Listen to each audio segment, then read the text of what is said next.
Hi, everyone. This is Pam Torrey from Ingage, and you're listening to the Ingaged Podcast.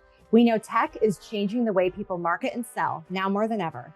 And on this show, I sit down with sales and marketing thought leaders and experts to learn how you can create, share, and measure your way to success. Today, I'm especially excited because we're chatting with Jared Krimmel, Vice President of Sales here at Ingage. Jared joined our team this summer and has already made an incredible impact. So keep on listening to hear how he helps transform sales teams and how you could do the same. Hi, Jared. Hey, Pam. Thanks for having me. Excited to be here. So, yeah, it's not like I don't talk to you that often. No, not too often, right? But it's good in this setting, and I'm looking forward to having some conversation. And hopefully, there'll be some tidbits that people can take away from this. Wonderful. Well, to start off, can you tell us a little bit about how you got to Ingage? What drew you to this role, and how does it connect to your experience at previous companies?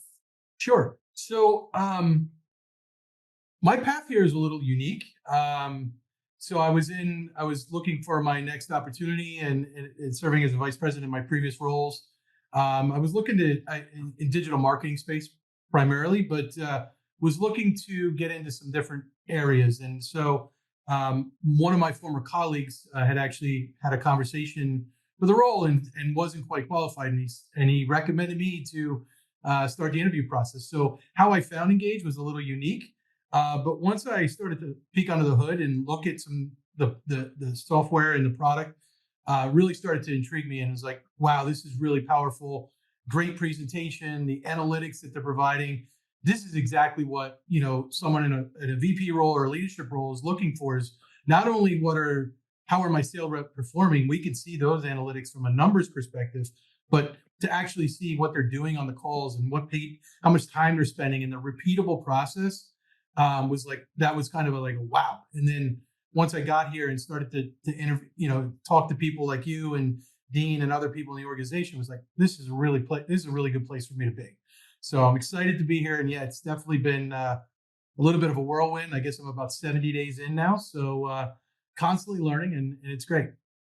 Yeah, we do make you drink from the fire hose when you start here. I always kind of forget that. I've been here for so long that I forget how overwhelming those first few months are. But you're doing great. You're doing great. Thanks. And I wouldn't say fire hose. I just say directly from the fire hydrant. Oh, but excellent. It's no direction to the water. It's just coming at you. You're awash in the glow. I'm swimming upstream, but it's all good. So with your experience scaling teams and leading in fast-paced digital environments, what would you say are the core elements of building a strong, cohesive sales team? Yeah. So there's definitely, there's a lot of research and different ways that you can look at it, but there's some elements that I find that are, really, really important. And it's, what kind of people do you have in place? What kind of processes do you have in place? And what's your technology stack? And then, leading from the front, leading with empathy, I think are really the key drivers to anything. So when you talk about people, like who are the people? What are their roles? How do you fit into their roles? And how do you help best support them? When you talk about process, like what is the selling methodology we have in place today? What is the selling methodology you want or you've seen successful in other organizations? And how do you start to piecemeal that in to now become the engaged selling methodology? There's so many great things that are in place here. So it's not like I have to reinvent the wheel, but there's tweaks and little things that you can do. And then the technology, like how do we utilize the technology? I mean, we are creating a new world of in-home presentations, right? And kind of going from that, here's the binder and here's all the information, and going through, we're creating these really dynamic and unique and beautiful presentations, in-home presentations that are giving a lot of information to our end users, the in-home people, and then also the leadership teams that are sending these representatives out in the field and learning from. So people, process, technology, and then finally leading from the front. Like, do you roll your sleeves up? Do you hold accountability? Like, hold yourself accountable, but and then also by holding yourself accountable, it gives you the ability to hold others accountable and make sure. And it's not just about the numbers; it's about the activities and the process to get to the numbers that you want to get to. Mm-hmm. Yeah. So sales is an interesting landscape for an employee because they're usually individual contributors along most of their career path. And That can be challenging when you're looking at professional growth. So, how do you, as a sales leader, support your team's professional growth? And what do you think are the most impactful ways to foster high performing sales reps? So there's a couple approaches that you can take, and one of which is, are you available? Right? Are you the type of leader that's going to be available to your team? Or are you going to sit in a glass house, away from everything and just kind of tell people what to do? Or when you talk about people, do you talk about your team, or do you talk about I did this or I did that? That's more of the IC, the individual contributor. Whereas, like, from a leadership perspective, you want to show that you're part of the team, right? And it doesn't matter whether you're in a large corporation or a small startup business. Being a team member and kind of saying, like, hey, I've experienced this in my career, and these are areas that I feel I can help you. So training and development, like listening to their calls, however whatever call recording mechanisms are out there. There's so many AI powered and so many different ways that you can listen to calls and provide feedback, and having that regular cadence of one-on-ones. And then office hours. I always implement office hours. So, like, somebody wants to come in and talk. Maybe it's not something that is done on a regular basis where it's a set meeting, but you have those office hours where you can have those one-off conversations. And I also like to be human, right? Like, I like to get to know who my team members are. Like, when I started here, I basically met with and interviewed almost everybody at the organization here. So it took me a little bit of time, but I wrote down key points of every person, and, like, their dog's name or their wife's name or their spouse's name, goldfish, whatever, your cat's names. Like, I make sure that I pay attention to those things, because it then allows you to have some human element.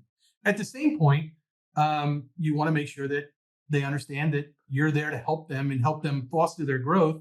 So is it, like, great, you're hitting your number every single month. What else do you want out of your career? Do you want to be an individual contributor the rest of your career? That's okay. But how do we make you the best individual contributor you can be? Do you have ideas of being in leadership and managing people? Cool. Let's talk about that. Let's build a plan out about what are the steps you need to do. And I think one of the really important things to think about when you're talking with individual contributors is, like, start doing the job that you want before you're actually doing the job. Because so many times in my career, I've interviewed people for a leadership position, management, frontline manager, or whatever. And they're like, well, when I'm a manager, this is what I'm going to do. And this is what I'm going to do. And this, and my thought in my mind always is, why aren't we doing some of that today? Start doing some of those things. Start being a leader to the team that you're already working with, and move yourself away from that individuality into that team minded mentorship, and opportunities automatically become presented to you, because it's like, we don't need to go outside of our organization. We have our person right here. Mhm. So, we work mostly with home improvement and home services contractors. That is the industry that we mostly spend our time with. Mm-hmm. And in this industry, there is a ton of turnover when it comes to sales leadership and new sales reps coming on board. It's just the nature of the beast. There's a lot of movement, a lot of people jumping from company to company. And we often end up working with folks who were promoted into sales management roles, people who are newer to the game and are trying to make their mark on their organization. And Mm-hmm. sometimes new reps who are coming into the space and are like, I've done this in a previous industry. I want to bring this into home improvement. Do you have any advice that you would give to a newer sales manager who's looking to step up their game, or a new sales rep who really wants to advance their career? Yeah, you need to be very open-minded. You need to be very inquisitive, like, be very curious. Like, why is this? How do you do this? And I think it's also very important, when you start to ask those questions, that you kind of set the stage of, like, nobody's saying anything is wrong here, or you're doing something wrong. It's really about, how do you learn? And then this book right here, The First 90 Days, has been really, really solid in kind of, like, how do you start to find the easy wins, or the low hanging fruit that you can get some quick wins with, right? Then building that credibility, right? Because everybody's going to be looking at you as a new leader or as a new person in a new organization of like, is this person know what they're doing? Or are they full of crap? Whatever it may be, they want to be able to start understanding that they can trust you and they can follow you and want to work with you.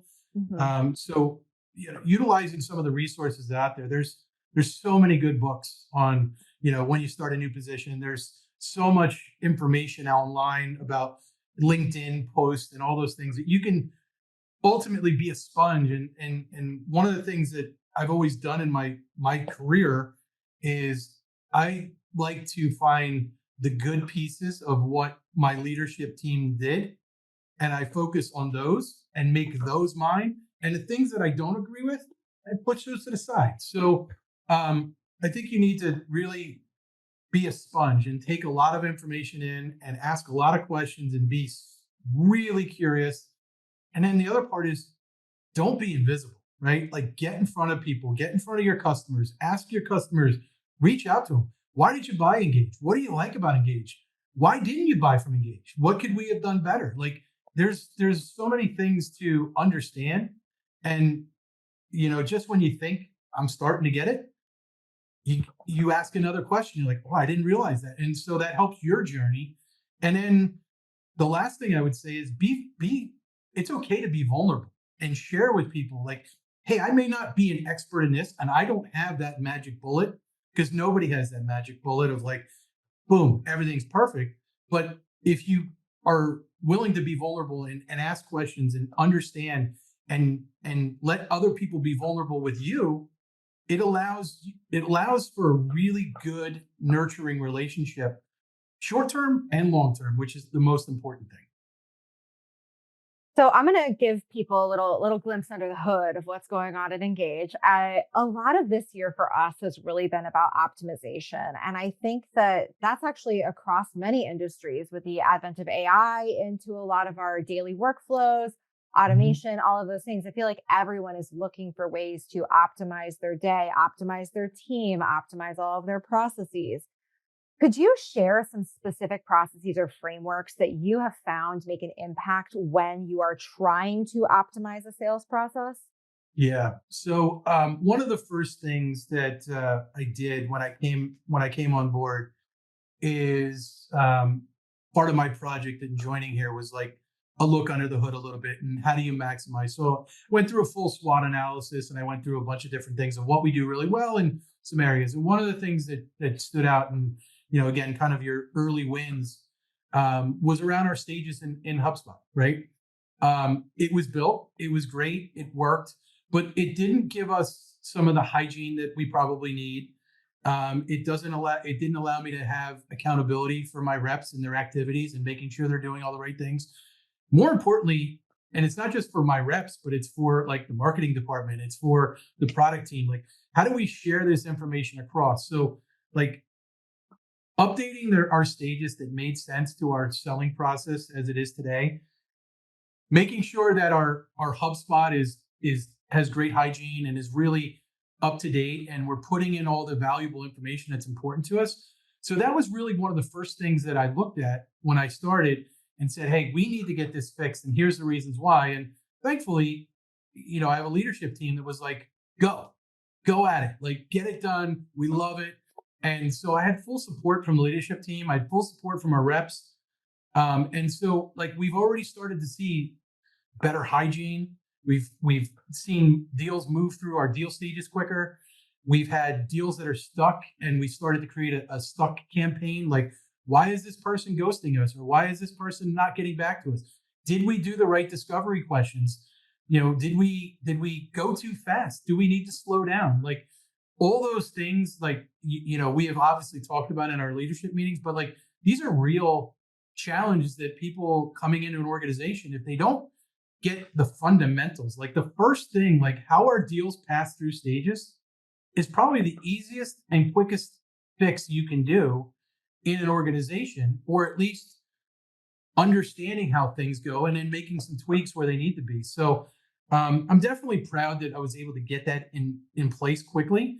And I think I'm more impressed with our team's willingness to accept those changes and adapt and learn and understand the why of why are we doing this? And I was able to, definitely systematically explain, like, here's why there's enter criteria and exit criteria. And when they meet these things, now they move on. So is it perfect? No, but is it 2.0, 2.1, 2.3? Of course, it's always going to evolve as the business evolves.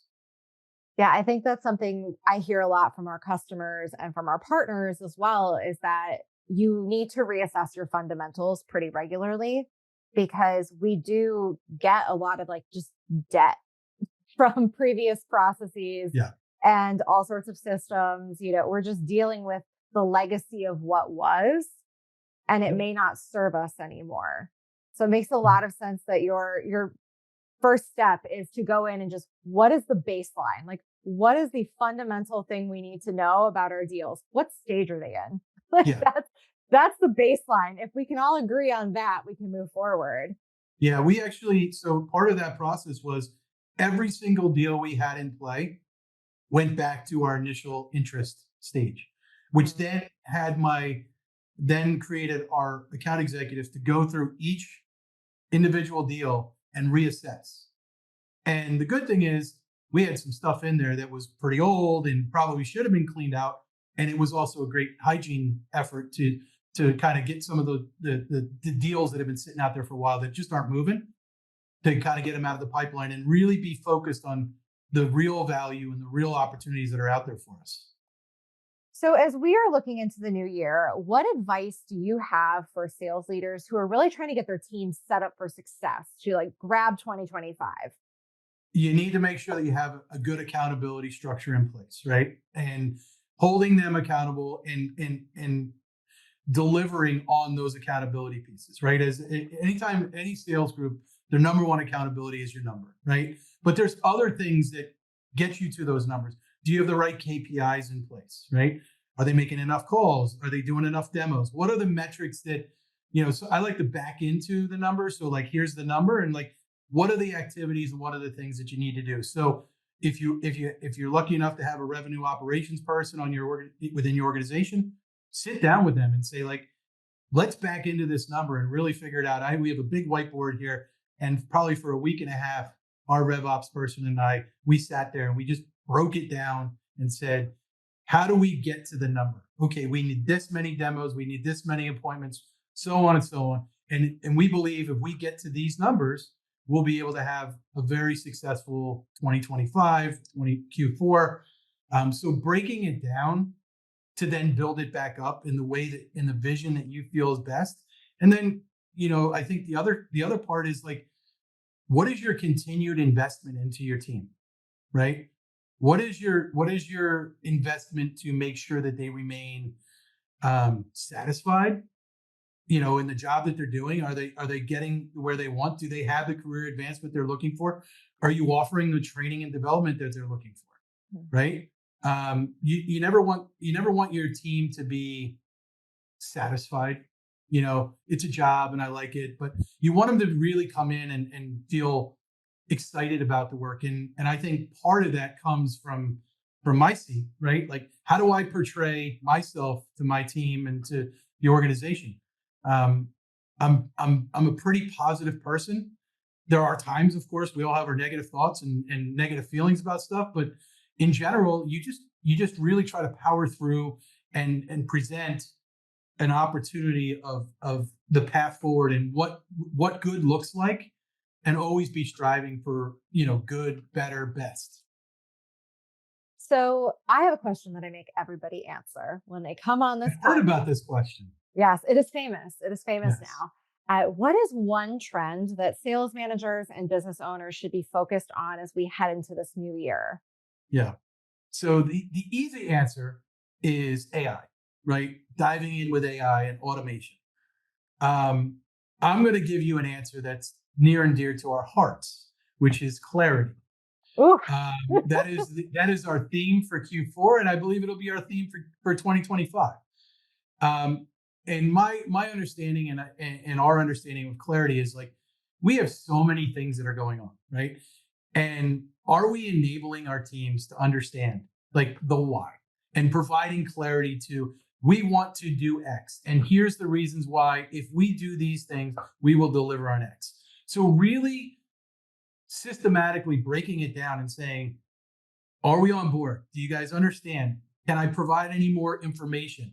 What questions do you have back to me that will provide the clarity of the path that we're going and why we're going, and ultimately what the end result will be? So to me, I think we nailed it really on saying clarity is really probably the most important thing, because across the board, many companies, we're no different. And most companies, there's silos, and there's the marketing silo and the product silo and stuff. So like, how do we cross-reference and make sure that each department really knows what we're doing? And we've implemented some good things here with kind of our weekly updates and kind of doing the mind shares and the office hours and things. So like, those are great ways to share what your team's doing, what this team's doing, why we're doing it, what questions do you have, and be curious. Like, hey, what's Pam doing in marketing?